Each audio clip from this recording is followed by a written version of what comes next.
Good evening guys. நேற்றே நான் சொல்லியிருந்தேன் மார்க்கெட் வந்து வெனஸ்டே வந்து சைட்வேஸ் இல்லைன்னா bear side movement plus sideways போகும் அப்படின்ட்டு நான் சொன்ன மாதிரியே இருந்துச்சு. இந்த டார்கெட்டை வந்து எடுத்துரும் அப்படின்னு சொன்னேன். அந்த இருக்க லிக்விட் ஏரியா ஃபுல்லாக கலெக்ட் பண்ணிவிட்டு திருப்பியும் மார்க்கெட் வந்து மேலே க்ளோஸ் ஆயிடுச்சு. நீங்கள் 5 மினிட்ஸில் பார்த்தீங்கன்னா இன்னும் கொஞ்சம் கிளியராக தெரியும். ஆக்சுவலாக இன்றைக்கி வந்து ஸ்கேல்பர்ஸ்க்கு ரொம்ப கஷ்டமான டேன்னு நான் சொல்லுவேன். ஏன்னா வந்துட்டு மார்க்கெட் வந்து ஒரு சைடு வந்து லோ போயிட்டே இருக்குது. நீங்கள் இப்போ கால் எடுத்துட்டிங்கன்னா க்ளீனாக லோ போயிட்டே இருக்குது. ஆனால் புட்டு சைடு பாருங்களேன், ரொம்ப கஷ்டப்படுது, மேலே போகிறது கஷ்டப்படுது. ஏன் அப்படின்னா வந்துட்டு வெனஸ்டே இன்னும் ஒரு நாள் தான் இருக்குது. தேர்ஸ்டே வந்து எக்ஸ்பிரி முடியும். ஸோ வெனஸ்டேங்கிறது வந்து ஒரு எக்ஸ்பிரிக்கு 1 டே பிஃபோர். ஸோ அதுக்குள்ளேயே வந்துட்டு எந்த சைடுமே நம்ம வந்து ப்ரீமியம் மூவ் பண்ணக்கூடாதுங்கிறதுல மார்க்கெட் மேக்கர்ஸ் வந்து ரொம்ப சாலிடாக இருப்பாங்க. ஸோ இந்த மாதிரி வந்து நான் ஆல்ரெடி அது இல்லாமல் வந்து நீங்கள் டியூஸ்டே பார்த்தீங்கன்னா வந்துட்டு ஒரு க்ளீனாக வந்துட்டு ஒரு ஒன் சைட் மூவ்மெண்ட் கொடுத்தனால இன்றைக்கி ஒன் சைட் மூவ்மெண்ட் கொடுத்தோம்னா ப்ரீமியம் ஒரு சைடு வந்துட்டு ரொம்ப ஸ்பைக் ஆயிரும். ஸோ அதனால் வந்து ப்ரீமியம் ஒரு சைட் ஸ்பைக் ஆகக்கூடாதுனால பேலன்ஸ் மூவ்மெண்ட் தான் கொடுப்பாங்க. ஸோ ஈவன் தோ வந்து காலையில் வந்து நமக்கு டவுன் ட்ரெண்ட் போனாலும் ப்ரீமியமில் வந்து பார்த்தீங்கன்னா பெருசாக அந்த எஃபர்ட் இருக்காது. ஆனால் கால் ஒரு சைடு வந்து நல்ல டீக்கே ஆகிருக்கும். அதே மாதிரி ஈவினிங் மேலே செகண்ட் ஆஃப் செக்ஷன் மேலே ஒரு 1:30 மேலே வந்து பார்த்தீங்கன்னா மார்க்கெட் வந்து பயங்கர சைட்வேஸு. நிறைய டைம்ஸ் நான் ட்ரேட் எடுத்துகிட்டே இருந்தேன். இந்த ரீஜியன் வந்து ரொம்ப அதிக நேரம் நான் வந்து இந்த ரீஜியன் தான் நிறைய நேரம் வந்து ட்ரேட் எடுத்து எனக்கு வந்து இல்லை ப்ராஃபிட் லாஸ் ரெண்டுமே வந்துட்டு இருந்துச்சு.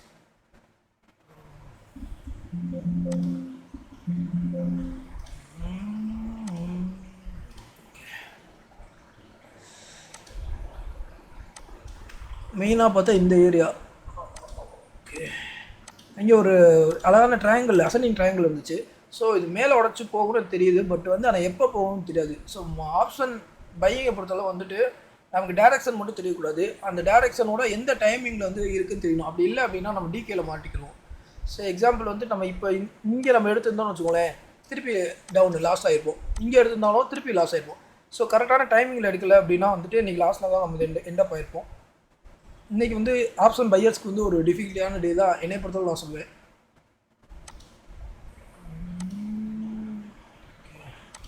பொசிஷன் பார்த்தோம்னா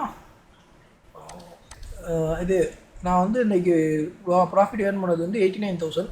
பட் ஆக்சுவலாக வந்துட்டு இன்றைக்கி ஒரு சில 2 மூவ்மெண்ட்லேருந்து எனக்கு நல்ல லாஸும் கூட.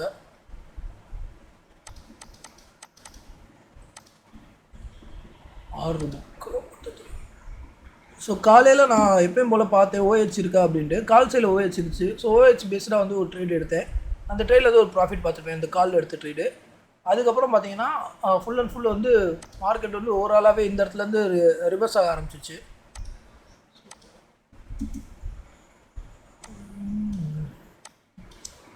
இந்த இடத்துல பார்த்தீங்க அப்படின்னா வந்துட்டு ஒரு பின்பார் கேண்டில் போட்டு ஆல்ரெடி இருக்க லிக்விட் ஏரியாவை ஸ்வைப் பண்ணி ஒரு பின்பார் கேண்டில் போட்டிருக்கோம்.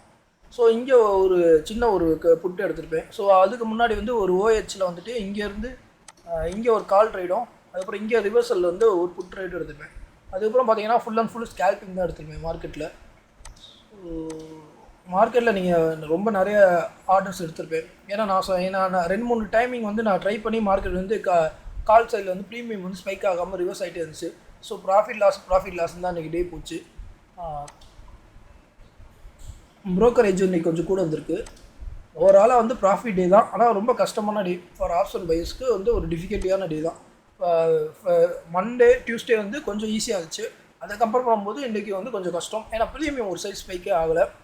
ஸோ நாளைக்கு மார்க்கெட் எப்படி இருக்கும் அப்படின்னு என்னோடய அனலிசிஸில் பார்க்கணும். அப்படி என்னோடய ட்ரேட் பிளான் என்ன அப்படின்னா வந்துட்டு நான் நேற்று சொன்ன மாதிரி மார்க்கெட் இங்கேருந்து கொஞ்சம் கொஞ்சமாக வந்து இங்கே வந்துருச்சு. ஸோ இப்போ வந்து ஒரு முக்கியமான சப்போர்ட்டில் இருக்குது. மேபி மார்க்கெட் வந்து நாளைக்கு கேப் டவுன் ஆச்சு அப்படின்னா மார்க்கெட் இங்கேருந்து ஒரு சின்ன கரெக்ஷன் போயிட்டு இங்கே இருக்க லிக்விட் ஏரியாவை எடுக்கலாம். அப்படி இல்லை அப்படின்னா மார்க்கெட் நாளைக்கு ஃபுல் அண்ட் ஃபுல்லாக வந்து இந்த ரேஞ்சுக்குள்ளேயே மெயின்டைன் பண்ணிட்டு அதுக்கப்புறமேட்டு மேபி இங்கே மேலே போகலாம். ஸோ இந்த லைன் இருக்குது பார்த்தீங்களா, இந்த லைனை தாண்டுற வரையே எனக்கு வந்து காலில் வந்து பெரிய நம்பிக்கை இல்லை. இது தாண்டினா தான் நான் கால் இது இப்போ நிஃப்டி வந்து திருப்பி பையிங்குள்ளே திங்க் பண்ணலாம். அது வரையே வந்துட்டு நம்ம வந்து புட் சைடு திங்க் பண்ணுறது பெட்ரு. ஓஹெச் அந்த மாதிரி ஏதாவது கன்ஃபர்மேஷன் ட்ரேட் இருந்தால் மட்டும் ரிவர்சல் ட்ரை பண்ணலாம். Okay guys, thank you.